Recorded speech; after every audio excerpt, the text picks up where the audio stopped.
Hello friends, कल रामनवमी के साथ ही दुर्गा माता की उपासना के 9 दिवसीय नवरात्र पर्व का समापन हो गया। और अब जो भी लोग जिन्होंने भी 9 दिनों के व्रत किए थे, उपवास किए थे, फलाहार पे रह रहे थे, अब उन सब के भी व्रत का पारण होने जा रहा है। वे अपने व्रत को खोलने जा रहे हैं।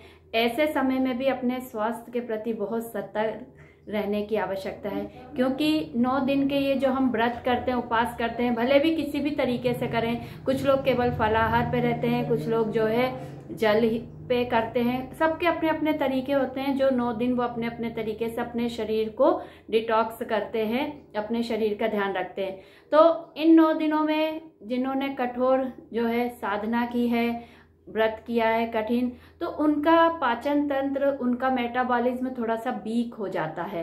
तो ऐसे में जब वे व्रत खोलते तो उनको बहुत सावधान रहने की आवश्यकता है, क्योंकि यदि हम एकदम से बहुत ज़्यादा भारी भोजन करने लगे, तला भुना खाने लगे, मसालेदार खाने लगे, तो इन सब से हमारे स्वास्थ्य पे बहुत बुरा असर पड़ता है। और हमारा पाचन तंत्र जो कि अभी 9 दिनों के व्रत के बाद जो है वो अपने आप को थोड़ा सा तैयार कर पा रहा है इन सब दूसरी परिस्थितियों के लिए, वो उस चीज़ को एकदम से एक्सेप्ट नहीं कर पाता है।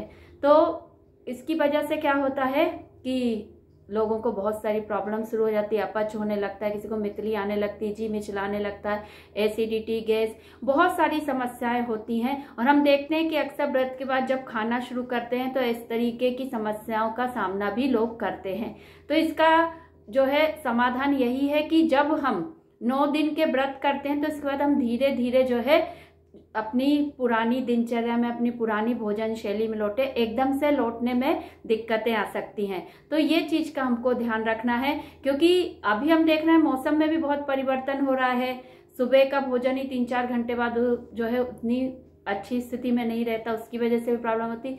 तो फिर ये सारी चीज़ों को जो है हम ध्यान नहीं देते तो उसकी जो है सजा हमारा शरीर भुगतता, हमारा पेट भुगतता है। तो बहुत मुश्किल नहीं है। सभी को वैसे बहुत सारी चीज़ें पता है, लेकिन पता होने का मतलब ये नहीं है कि हम उसको अपनाते भी हैं। सबको सारा ज्ञान होता है हर चीज़ का, लेकिन वो अपने अंदर उसको अप्लाई नहीं करते, उसी की वजह से प्रॉब्लम होती। तो जो भी आज व्रत खोलने जा रहे हैं या जिन्होंने भी कल व्रत खोला है, तो वे सब हल्के भोजन से अपने जो है व्रत को अपनी पुरानी जीवन शैली में लेकर आए। तो इससे आपका शरीर धीरे धीरे जो है तैयार होता जाएगा। 1-2 दिन में ही आप वापिस अपनी जैसे भोजन लेते थे, ठोस आहार लेते थे, वैसा लेना शुरू कर देंगे। तो ये चीज़ का भी ध्यान रखेंगे तो आपके लिए जो है उपवास के बाद अपनी पुरानी दिनचर्या में लौटना बहुत आसान रहेगा। धन्यवाद।